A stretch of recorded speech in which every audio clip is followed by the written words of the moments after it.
একটা সমস্যা হচ্ছে ট্রান্সফারের খুব রাজনীতি, খালি ট্রান্সফার এক একজন জনপ্রতিনিধি থেকে শুরু করে বহু লোক ট্রান্সফার। তো আমি তার ট্রান্সফার নিয়ে আমি বেশি কিছু কথা বলি না, মাঝে মাঝে কোনো জায়গার থেকে আমি এনসি বাবুকে পাঠাই ওনাকে, তো উনি বলছেন যে এখন যদি আমরা ট্রান্সফার যদি করি এই যে পরীক্ষার সময়ে তাহলে মুশকিল হয়, কিন্তু মানতে রাজি হয় না অনেকে, না আমাদের এতদিন হয়ে গেল ট্রান্সফার। তো ট্রান্সফার থেকে দূরে থাকাটা, ট্রান্সফার পলিসি আমরা করতে যাচ্ছি, আমি জানি না কতটুকু সাকসেসফুল হবে। হেলথের তো আমরা মোটামুটি কনফার্ম করে নিয়েছি, বিভিন্ন জায়গাকে আইডেন্টিফাই করেছি কোন জায়গা।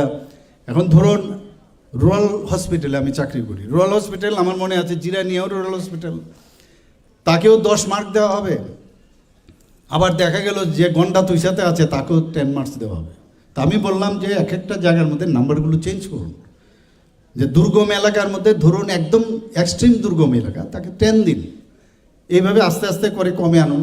তাহলে কেউ যখন কোনো জায়গায় কাউকে পোস্ট গ্রাজুয়েশনের জন্য চান্স দেওয়া হবে, তো সবাই যদি 10 ওই নামে যদি হয়, তো সেটা যেন না হয়, তাতে করে সিলেকশনটা প্রপার হবে। এক্স্যাক্টলি সেম ওয়েতে আমরা এডুকেশন ডিপার্টমেন্টও সেটা চেষ্টা চালাচ্ছি। তো এখানে ডাইরেক্টর সাহেবে অনেকটা নিষ্কৃতি পাবে। আমি শুনেছি মহারাষ্ট্রে নাকি ট্রান্সফার পলিসি এরকম, যদি ওখানকার যারা মিনিস্টার আছেন তারাও যদি বলে এই সিস্টেমের বাইরে গেলে সেটাকে ট্রান্সফার হবে না। তো আমরা যেটা ভালো যে জিনিসগুলো আমরা আস্তে আস্তে করে আমরা চেষ্টা করছি সেগুলো অ্যাডপ্ট করার, দেখা যাক কী হয়।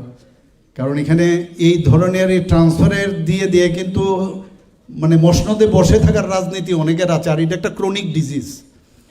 এই ডিজিজ থেকে আস্তে আস্তে করে এটাকে বের করতে হবে, এবং এইটার উপর ভিত্তি করে বিভিন্ন সংগঠনও চলে, মানে সামাজিক কাজের জন্য না, খালি ট্রান্সফার উপর ভিত্তি করে।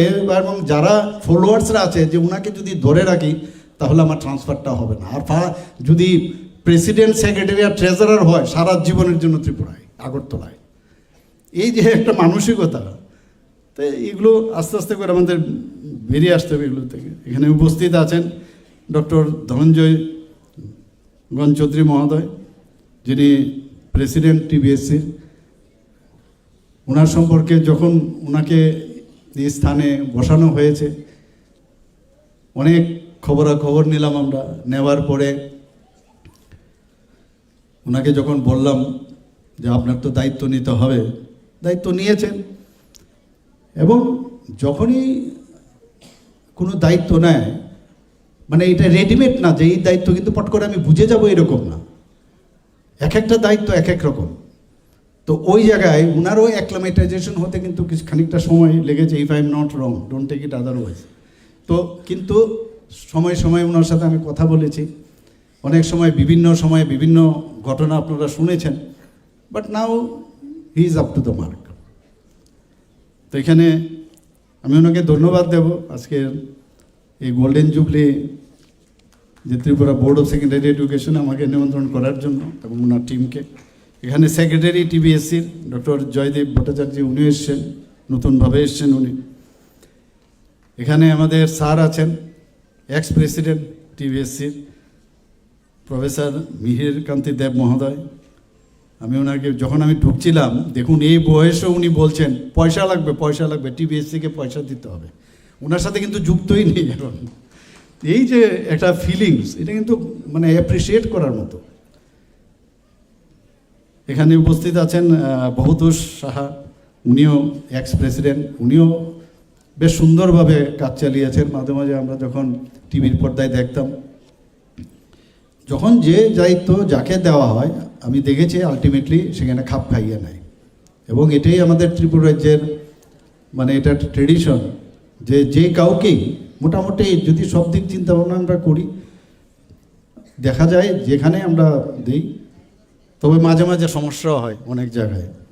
এখানে শিক্ষার কথা বলা হয়েছে, শিক্ষিত লোকও অশিক্ষিতর মতো কথাবার্তা ব্যবহারও করে অনেক সময়। কি করবোটা কি?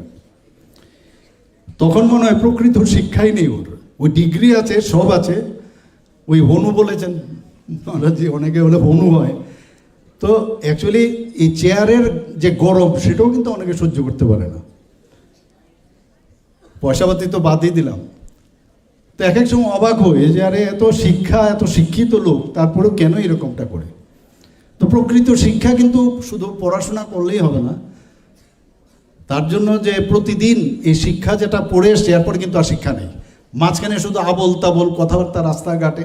এই যে ডেইলি পড়া, বেশি জানা, তাহলে গিয়ে তার মধ্যে এই যে গাছের মধ্যে যেমন আম বেশি বেশি হলে গাছটা ঝুঁকে যায়, তবেই সম্ভব হবে। একবার আম হয়েছে এরপর আর খবর নেই। এর জন্য এই সমস্যাগুলো এই কারণেই হয়। আজকে এখানে উপস্থিত আছেন এক্স সেক্রেটারি স্বপন পোদ্দার মহোদয়, শ্রী প্রত্যুষ রঞ্জন দেব মহোদয়, শ্রী দুলাল দেব মহোদয়, আর আমাদের এক্স চেয়ারম্যান টি বোর্ডের, উনিও বোর্ডের সাথে যুক্ত ছিলেন বহুদিন ধরে, শ্রী সন্তোষ সাহা মহোদয়, উনিও মাঝে মাঝে খোঁজখবর নেন টিবিএসসি সম্পর্কে। এখানে অমিত আছে, এখানে আমি দেখেছি একটু অমিত, এবং অন্যান্য যারা অনেক পুরনো যারা আছেন। মূল্যায়ন কিন্তু সবাইকে করতে হবে, আমি বলছি না যে কাউকে মানে মূল্যায়ন না করা, সবাইকে মূল্যায়ন করতে হবে। বোর্ডেরও দায়িত্ব থাকবে যে পুরনো যারা আছে তাদেরকে ডেকে একবার কথা বলা, এবং এতে কোনো লস নেই। কিন্তু আমাদের যা কাজ করার আমরা তো করব, কিন্তু কারোর সাথে কথা বলতে এতে কি হয়, একটা মানে সমালোচনা যেটা হয়, কনস্ট্রাকটিভ সমালোচনা হবে, কিন্তু অনেক কিছু নেওয়াও যায় যে না এই জিনিসটা আমার ভুল হচ্ছে। তো ওনাদেরকেও আজকে এখানে আমি যা দেখলাম প্রপার সম্মান দেওয়া হয়েছে, এতে আমি খুশি। এখানে অন্যান্য এমিনেন্ট এডুকেশনিস্টরাও এখানে উপস্থিত আছেন, এবং যারা অভিভাবক আছেন, এবং যারা টিচার্সরা আছেন। টিচার্সের বিষয়ও মহারাজজি বলেছেন এখানে অনেক বিষয়। এখানে যারা এই টিবিএসসির যারা এমপ্লয়িরা আছেন, ফ্যাকাল্টিরা আছেন, এবং এখানে যারা স্টুডেন্ট, বিশেষ করে যাদের জন্য আজকের এই প্রোগ্রাম। আমি এক এক সময় ভাবছিলাম এখানে, আমি কিন্তু 11টার সময় রেডি ছিলাম, পরে শুনলাম যে এখনও লোক আসেনি। তো এই 1 জানুয়ারিও কিন্তু একটা সমস্যা। এই 1 জানুয়ারিতে ওনারা স্থাপনা দিবস, তো ন্যাচারালি আজকে 1 জানুয়ারি প্রথম দিন সবাই ব্যস্ত থাকবে এখানে। তো এটা মাঝে মাঝে কিন্তু সমস্যা হয় যে 1 জানুয়ারিতে 1976-এ 1 জানুয়ারিতে কাকতলীয় হয়েছে, এটা তখন তো এরা ভাবেনি যে এটা 50 বছর পূর্তি হবে বা 100 বছর পূর্তি হবে আগামী দিন, এখানে এইভাবে পূর্ণ হবে। যাই হোক, ওনারা সবাই স্টুডেন্টরা যে এসছে এর জন্য ওদেরকে আমি মানে ধন্যবাদ দেব যে আলটিমেটলি দে হ্যাভ কাম। আমি যখন খবর পেলাম সাথে সাথে আমি রওনা দিলাম, 11:45 বাই রিচড হিয়ার। যারা এখানে সাংবাদিক বন্ধুরা আছেন তাদের ছাড়া হবে না আমাদের এইসব প্রোগ্রাম, তাদের মাধ্যমে সারা ত্রিপুরার, সারা ভারতবর্ষে, পৃথিবীতে যায়। সবাইকে আমি এখানে উপস্থিত থাকার জন্য হার্দিক অভিনন্দন ও শুভেচ্ছা জানাচ্ছি। এই বোর্ড সম্পর্কে আমি একটু আসার আগে পড়ছিলাম আমি সেখানে, যে এক একজন ব্যক্তি কিন্তু এক এক সময় আমরা বলি যে ব্যক্তি ইম্পর্টেন্ট না, কিন্তু আবার এক এক সময় এক একজন ব্যক্তি কিন্তু ইনস্টিটিউশন হয়।